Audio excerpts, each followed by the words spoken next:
Hello, Phil here from Wings of Pegasus, and welcome to another analysis video. On the agenda tonight, we have Phil Keaggy, and this is going to be coming from 1980, and we're going to be looking at his performance of Time. So let's get Phil up on screen and see how he gets on.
I'm just going to quickly jump in here again, one of these videos that I just want to watch it and forget to actually stop it at any point. But Phil's technique, we could see right early on there that we had great alternate picking and economy picking as well. But Phil applies these techniques seamlessly. He just navigates through those strings so well with the pick, just really making all these notes stand out on all of the runs. But all the top players do it. They've got that synchronization going on so that they can pick out every single note of a fast run if they want to, and however they want the run to sound determines the technique that they want to use. So if they're going for an aggressive sound, then they'll use that alternate picking. If they want a softer legato sound without that aggression, then they'll go for hammer-ons and pull-offs. And that's a really good way actually to smooth out your playing altogether, is just use more hammer-ons and pull-offs. It'll give you a smoother sound. If you're going for an aggressive sound, work on that alternate picking and that economy picking so that you can really start to get concise notes, and it'll help with the synchronization between those two hands as well, because that is absolutely essential. The only way to do that is to really slow everything down. And unfortunately, muscle memory is one of those things that if you do play guitar, you'll know what I'm talking about. You know what you want to do in your head, but your fingers can't do it because the muscle memory hasn't been told how to do it yet. And muscle memory learns at a really slow speed. So that's why slow everything down. Any run that you want to play, whether it's picking or whether it's hammer-ons and pull-offs, slow it down. Another thing about Phil that you've probably noticed is the fact that he's missing half of his middle finger on that right hand, which again was just an accident. It seems to always happen when you're kids. And I think something fell on it. It was a water tap or something, or faucet as they call it in the USA, but we call them taps here, and it basically chopped off half of his finger. He actually does play fingerstyle as well and has been named as one of the top fingerstyle players, so it hasn't held him back at all. How many times have we said that about the top guitarists, that they've had some kind of disadvantage but they reach the top anyway? They always work around it. But just pulling it back to his technique quickly, we could see here, if you need to rewind it, you can do. Watch his little finger and his third finger on the right hand. He's using that to swell the volume on his lead in a little section that we saw there. A really cool effect, one of those things that Jeff Beck does as well, and you'll notice it all over the place with a lot of players, that they swell in that volume of the note. So it's a really cool technique. It gives the notes that ghostly sound, and it gives such a different dynamic to the notes that you're playing. This isn't a long video, it's only 2 minutes 49, so you've got a little bit to go, but Phil's also going to start bringing something else in that we're going to watch now, and I'm going to explain about it afterwards, but have a little look at this.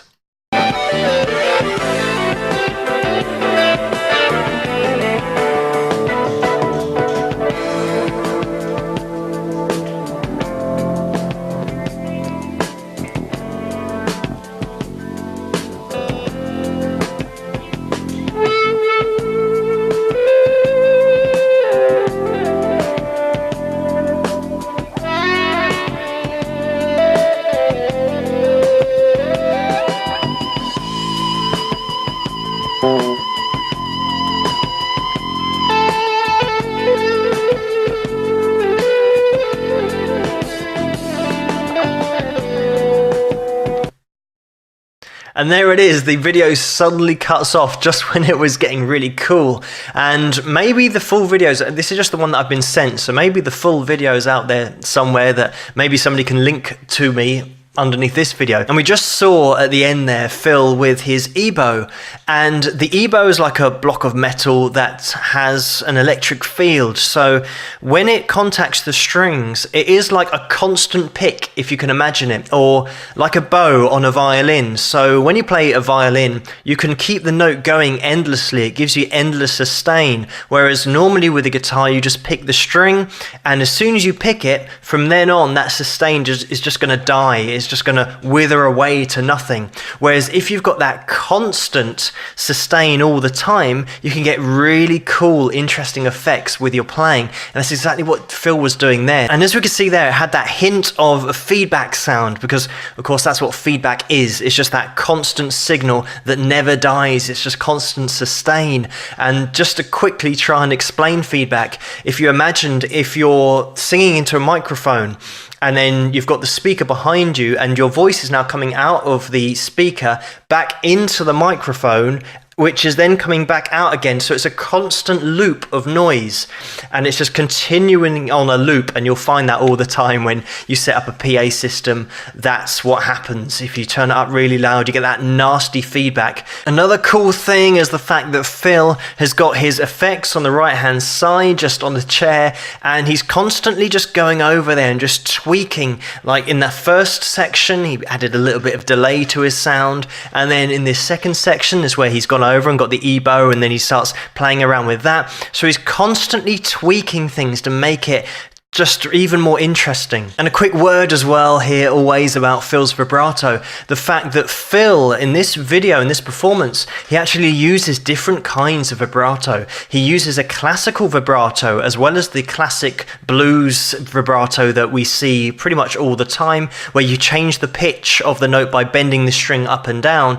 But this classical side to side vibrato you'll notice Phil doing, where the finger stays on the string and the string is not bent up or down, but the hand just stays in the same place, but you'll see the hand move from side to side, giving it that side to side classical vibrato. And finally you've got circular vibrato, which is one of those that you might not have actually seen because it's really subtle and not a lot of players use it. Steve Vai does use this, so if you've seen Steve Vai playing, he sometimes introduces it for that really subtle vibrato, and it is literally making circles on the fret with your finger on the string. So if you've seen Steve Vai doing that, that's what that is. It's just circular vibrato, really subtle. So Phil Keaggy, what a great example of variation in your playing. And this is only 2 minutes 49. Hopefully the full video is on YouTube somewhere. This is just the one that I got sent. But even in this, we get to see so many different things employed and changed, like effects